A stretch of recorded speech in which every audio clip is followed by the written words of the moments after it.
Hey viewers, before we move on to the video, please make sure to subscribe to the channel and hit the like button if you want to see more stories like this. Thanks. Hey Reddit, long-time lurker, first-time poster on a throwaway because this mess is still too fresh, and I don't want it blowing up my main life. I'm 35, male, and up until about a year ago, I thought I had a pretty solid marriage. 5 years in, no kids yet, but we were talking about it. Or at least I was. Looking back, maybe that was the first red flag. I was always the one pushing for the next step, while she seemed content to coast. But hey, hindsight is 20/20ths, right? Let me back up and give you some context so this doesn't come out of nowhere. My name's Alex, fake for obvious reasons, and I work as an IT manager for a mid-sized tech firm in a decent-sized city on the East Coast. Stable job, good pay, the kind that lets you buy a house without drowning in debt. I met Jenna in college. She was studying marketing, I was in computer science. She was outgoing, funny, the type who lit up a room. I was more the quiet, reliable guy who made sure everyone got home safe after parties. Opposites attract, or so they say. We dated for 3 years before I proposed. She said yes, and the wedding was great. Her family flew in, mine hosted a backyard rehearsal dinner. Early on, things were solid. I supported her through everything. About 2 years into the marriage, she lost her job during a company downsizing. It hit her hard. She was depressed for months. I picked up extra freelance work to cover the bills, encouraged her to take time off to figure out what she wanted. I even turned down a promotion that would have required relocating because she wasn't ready to move. We'll build our life here, I told her. No rush. She eventually landed a new gig as a marketing consultant, and things seemed to pick up. But around year 4, cracks started showing. She'd stay out late with work friends, come home tipsy and distant. Her phone was always buzzing, and she'd angle it away when I was around. I chalked it up to stress at first. Then there were the little digs, comparing me to other guys in passing, like, oh, my coworker Mark just bought a boat. Must be nice to have that kind of adventure. Mark. That name kept popping up. Turns out, he was her ex from before we met, someone she'd dated briefly in college. She'd mentioned him once or twice as a fun guy, but nothing serious. Lately, though, she'd bring him up more, always in a casual way that felt anything but. The social media stuff started subtly too. She'd post these vague stories or tweets about settling for less than you deserve, or remembering the sparks that got away. I saw them because we followed each other, but she never tagged me. It stung, but I didn't confront her, didn't want to seem insecure. Instead, I suggested marriage counseling. Let's talk it out with a pro, I said. We've invested too much to let things slide. She agreed, but looking back, her enthusiasm was lukewarm at best. We booked a session with a neutral therapist in town, someone recommended by a friend. I went in hopeful, thinking this was our chance to reset. That morning, I remember feeling a mix of nerves and optimism. I made us coffee, kissed her goodbye as we left for work, and met her at the office after. The therapist's place was in a quiet building downtown. Beige walls, generic art, the kind of spot designed not to offend. We sat on opposite ends of a worn couch, the therapist, a middle-aged woman named Dr. Ellis, between us in an armchair. She started with the basics. What brings you here today? I went first, explaining how I felt the distance growing, how I wanted to reconnect. Jenna nodded along, but her eyes were on her phone under her leg. When it was her turn, she sighed dramatically. I don't know, Alex is great on paper, but lately, it feels like we're just roommates. No excitement, you know? Dr. Ellis probed gently. Can you elaborate on what you mean by excitement? That's when things started unraveling. Jenna talked about feeling stuck, how our life was too predictable. I listened, nodding, thinking this was progress, getting it out there. Then the therapist asked about past relationships, if there were any unresolved feelings affecting us now. Jenna hesitated, then shrugged. Well, there's my ex, Mark. We reconnected on social media a while back. He's just different, more alive. I felt a knot in my stomach, but I stayed calm. Reconnected how? I asked quietly. She waved it off. Just friends, Alex. But talking to him reminds me of what I might be missing. The therapist leaned forward. Jenna, can you be more specific? How does this affect your commitment to the marriage? That's when she dropped the bomb. She looked right at me, not even blinking, and said, look, if Mark asked me back tomorrow, I'd leave you. I mean, He's the one that got away. With you, it's comfortable, but is that enough? I deserve more than just stability. The room went dead silent. Dr. Ellis froze, her pen hovering over her notepad, eyes wide like she'd just witnessed a car crash. I could hear the clock ticking on the wall. My heart pounded, but outwardly, I didn't react. No yelling, no tears. It was like a switch flipped. Everything she'd said confirmed what I'd been ignoring for months. I wasn't her first choice. I was the safe backup. I took a deep breath, set my hands on my knees, and stood up. "Thank you for your time, Dr. Ellis," I said evenly. "I think that's all I need to hear." Jenna blinked, caught off guard. "Wait, what?" "Alex, sit down. We're not done." I glanced at her, but there was no anger in my voice, just finality. "Actually, we are? You've been clear," Dr. Ellis stammered. "Alex, perhaps we should discuss." "No need," I interrupted politely. "This session has been enlightening." I nodded to both of them and walked out the door, down the hall, into the elevator. My mind was racing. Hurt, yeah, but also a weird clarity. All those sacrifices, the deferred dreams, the quiet support, for what? To be someone's second best? By the time I hit the lobby, my phone buzzed. It was Jenna. I let it go to voicemail as I stepped into the parking lot. Another buzz, text. "What the hell, Alex? Come back." Then calls, one after another. I silenced my phone, got in my car, and drove. Not home, to a buddy's place across town. I crashed on his couch that night, explaining the basics without drama. "It's over," I said. He didn't push, just handed me a beer. The calls kept coming, voicemails piling up. I listened to the first few out of curiosity. "Alex, that came out wrong. I was just being honest like the therapist said. Don't overreact." Her voice was a mix of annoyance and panic. Another, "You're seriously walking out over words? Grow up. We can fix this." Fix this. Her twisted logic hit me hard. She'd framed her betrayal as honesty, like admitting she'd bolt for her ex was some brave act. But it wasn't about the words, it was the truth behind them.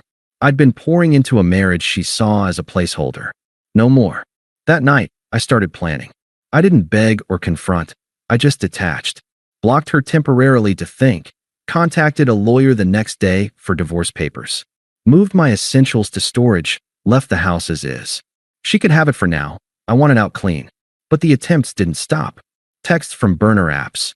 "This is ridiculous. Talk to me." Then her sister got involved, calling from her number. "Jenna's a mess, Alex." She didn't mean it like that. "Your family. Don't throw it away over one session." I hung up without a word. Her mom's email came next. I raised her to be truthful. "You're abandoning her when she needs you most."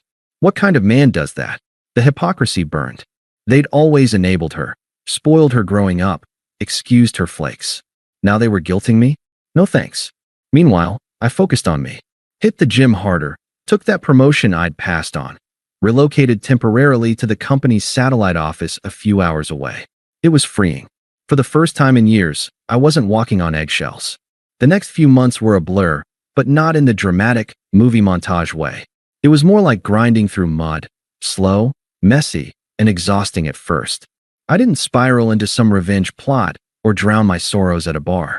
Nah, I just existed. Woke up on my buddy's couch, went to work, came back, repeat. But in that quiet space, without the constant noise of Jenna's expectations or her subtle put-downs, I started to breathe again. I filed for divorce the week after the counseling session. Kept it simple, no fault, even split on assets. The house was in both our names, but I let her stay there while things processed. I didn't want the drama of kicking her out. I just wanted distance. My lawyer handled the communication, and I moved into a small apartment near the new office branch. It was basic, one bedroom, kitchenette, view of a parking lot, but it was mine. No eggshells, no waiting for the other shoe to drop. Work became my anchor. That promotion I'd turned down before, I circled back to my boss and took it. It meant overseeing a team remotely, with occasional travel to the main office a couple hours away. The extra responsibility was a welcome distraction. I dove in, long hours, but productive ones. For the first time, I wasn't checking my phone every 5 minutes to see if Jenna needed something.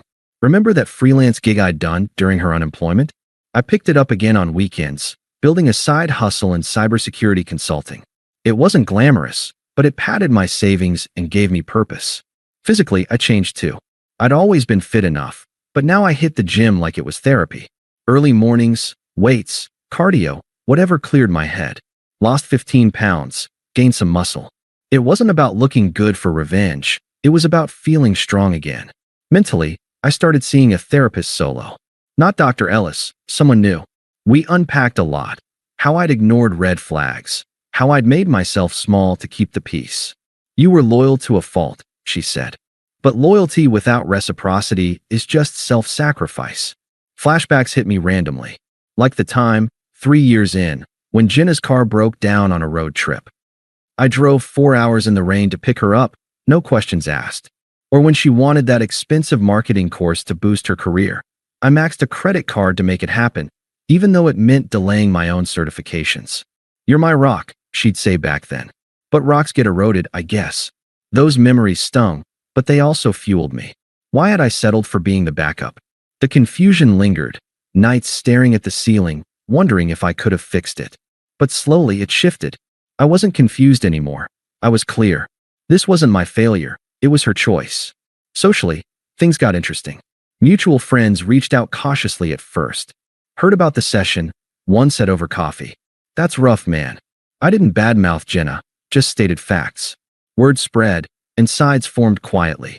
A couple friends distanced from her, inviting me to barbecues instead. Her posts online got vaguer, more cryptic, stuff about growth through pain that screamed deflection. I unfollowed everything, focused on my circle.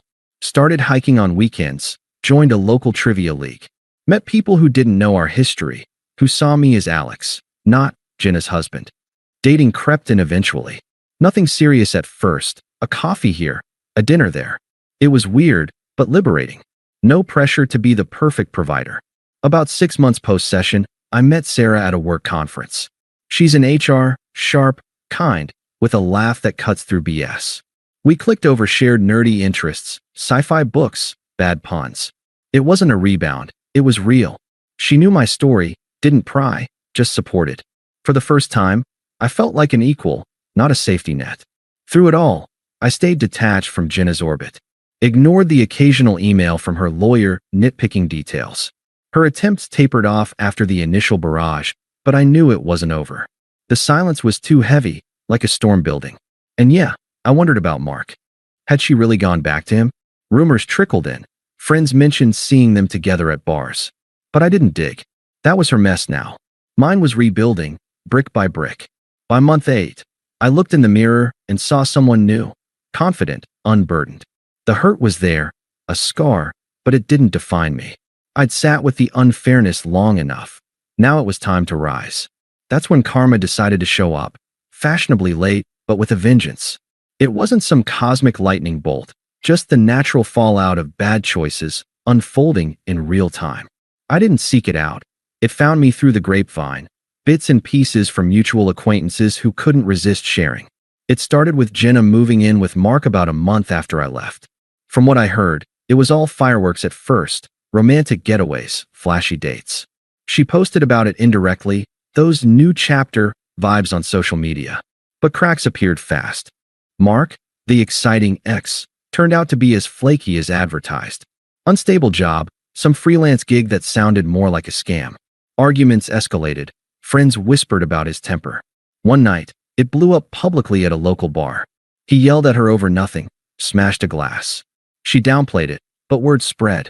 Then the discard. Around month 5 post-split, Mark bailed. Used her for a place to crash while figuring things out. Drained what was left of her savings on his business ventures, and ghosted. Turns out, he had a side chick the whole time. Someone younger, more adventurous. Jenna found out the hard way, via a tagged photo online. She unraveled quick. Lost her job soon after. Brought the drama to work, missed deadlines during the fallout. Got let go with a severance that barely covered rent. Isolation hit next. Her family enabled her, sure, but even they had limits. Her sister vented to a mutual friend. Jenna's a wreck, crying all day, blaming everyone else. Mutual friends pulled back hard. After hearing the full counseling story from me, neutrally, no embellishments, they saw the hypocrisy. She treated you like a doormat, one said. Invites dried up, group chats went silent. Her reputation took a nosedive. Those vague posts backfired, painting her as unstable. She ended up couch surfing with her mom, scraping by on unemployment, buried in debt from the house payments she couldn't handle alone. I got the details in dribs and drabs, a text from a buddy here, an email there. Never sought it, just nodded and moved on. Internally, it was satisfying in a quiet way. Not glee, more like validation. She'd chased excitement and found chaos. I'd chosen stability and built peace. The irony? She discarded me as boring, but now she was the one adrift. It felt earned, realistic, no Hollywood explosions, just consequences. The fallout didn't stay quiet for long. After the karma wave hit Jenna, her attempts to crawl back ramped up like clockwork. It started subtle, texts slipping through cracks in my blocks, probably from new numbers. Alex, we need to talk. I messed up big time. I'd delete without replying, but they escalated. Voicemails next, tearful at first, then frustrated. Her family jumped in, toxic as ever, guilting me like I was the villain for not forgiving her moment of honesty. About a month after her firing, she showed up at my new apartment unannounced. I'd just gotten home from work, still in my button down, when the buzzer rang. Through the intercom, her voice cracked. Alex, it's me. Please, let me up. I drove all this way. I paused, but curiosity, or maybe closure, won. I buzzed her in, but kept the chain on the door when she knocked. She looked rough, hair messy, eyes puffy, clothes rumpled like she'd slept in them. Thank you, she breathed, stepping close. God, Alex, I've been a wreck. Mark, he was awful. Abusive, manipulative. He took everything, my savings, my confidence. I got fired because I couldn't focus after he left. I'm staying with Mom now, but it's hell. Her lectures never stop. She reached for my hand through the crack, but I stepped back. What do you want, Jenna? Her eyes welled up. I want us back. That counseling thing. I was stupid, pressured to be honest. But it wasn't real. You're the stable one, the good one. We can start over. Therapy again, for real this time. I'll change. I shook my head, voice steady. You said it yourself. If he asked, you'd leave. And you did, basically. Chased the excitement. Left me as the backup. She flushed, twisting it. That was hypothetical. You drove me away with your routine life. No passion, no risks. But now I see, stability matters. Please, Alex. I'm desperate here. Desperate was right, but her logic flipped everything. Blaming me for her choices? Classic hypocrisy. This isn't about passion or risks, I said calmly. It's about respect. You didn't have it for me then. I don't have time for this now. She got angry fast, true colors showing. So that's it. You're just done? After everything I put up with, your boring job, your safe choices? You're heartless, Alex. Walking out like a coward. I closed the door midway through her rant, locking it. Goodbye, Jenna.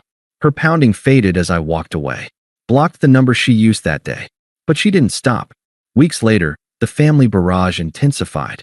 Her sister called from a private line. Alex, this is ridiculous. Jenna's falling apart, crying, not eating. She told me everything. Yeah, she screwed up, but who hasn't? Your family. Suck it up and take her back. Mom's worried sick. I let her talk, then replied flatly. Not my family anymore. Tell Jenna to move on. Click. Her mom emailed next, a long guilt trip. I can't believe you'd abandon my daughter like this. She was just expressing feelings like we taught her. Now she's broke, alone, because of your pride. What kind of man leaves a woman in need? I didn't respond. The attempts turned frantic, Jenna's voicemails swinging from pleas to rage. One night, she called late. Alex, pick up. I know you're there. Mark was a monster. He hit me, stole from me. I'm at rock bottom. You owe me this. We were married. Owe her. After treating me like a placeholder? I listened once, then deleted. Her final push involved a mutual friend, someone who'd stayed neutral, texting. Jenna asked me to reach out. She's sorry, man. Wants closure. I told him the truth, briefly. He backed off after that. The desperation peaked, but I stayed detached. My life was thriving. Promotion locked in, side hustle growing, dates with Sarah turning serious. Jenna's chaos? Irrelevant noise. The climax came unexpectedly, at our mutual friend Tom's wedding 9 months after the counseling bomb. It was a small affair, outdoor venue in a park, vague enough to keep it low-key. I'd RSVP'd yes, bringing Sarah as my plus one. We were solid by then, laughing over shared hikes, planning trips. She knew the basics about Jenna, no drama. I spotted Jenna across the lawn during the ceremony, looking out of place in a too tight dress, makeup heavy to hide the wear. She wasn't invited originally, but must have crashed via her sister, who was friends with the bride. Post-vows, at the reception, she cornered me by the buffet while Sarah chatted nearby. "Alex," she whispered urgently, glancing around. "Didn't expect you here. You look good. Successful." I nodded politely, grabbing a plate. "It's Tom's day. Let's keep it civil." She ignored that, stepping closer. "Please, hear me out. I've changed. Therapy, real this time. Mark destroyed me, but it woke me up. I see what I lost. You are life. We can rebuild. I'll do anything." Her eyes darted to Sarah, who was laughing with friends, radiant in a simple sundress. The contrast hit hard. Sarah's ease versus Jenna's desperation. "Who's she?" Jenna asked, voice cracking. "Some rebound." I set my plate down, voice firm and even. "That's Sarah. We're happy. As for us, that ship's sailed. You made your choice. I made mine. You're not part of my life anymore. Irrelevant to where I'm headed." She recoiled, hypocrisy flaring. "Irrelevant? After 5 years? You're cold, Alex. I thought you were better than this, dumping me when I'm down." "No dumping," I corrected calmly. "You left first, remember? Hypothetically or not. I've built something real now. Facts are facts." Tears welled, but anger won. "You'll regret this. When she's gone, you'll see I was the one." I shrugged, turning away. "Doubt it. Enjoy the wedding." Sarah joined me then, linking arms, and we walked to our table. Jenna hovered a moment, then slunk off, defeated. That was it. Closure on her terms, none on mine. I blocked her permanently that night. Divorce finalized soon after. She got the house, but sold it quick in her mess. Me? Promoted again, traveling with Sarah, life upgraded. The betrayal stung once, but now? It's a story, nothing more. If you're in a similar spot, Reddit, walk away with dignity. The rest sorts itself. Thanks for watching. Make sure to subscribe to the channel and hit the like button. What do you think about this story? Share it in the comments.